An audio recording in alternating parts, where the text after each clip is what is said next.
वगैरह का फोर्स नहीं लगाया। एक और देख लेते हैं यहाँ पे। मान लीजिए कि इस तरीके से हमने कोई ऑब्जेक्ट दिया हुआ है, ठीक है, और इस पे कोई फोर्स नहीं लगाया है, तो इसमें होगा क्या कि जब यहाँ पे फोर्स नहीं लगा हुआ है तो इसका मतलब ये हुआ कि हमने बाहर से फोर्स नहीं लगाया है।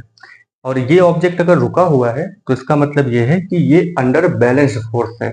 यानी कि कोई ऑब्जेक्ट अगर रुकी हुई है, स्टेशनरी पोजीशन में है, ठीक है, तो इसका मतलब है कि उस पे एक बैलेंस्ड फोर्स लगा हुआ है, ठीक है।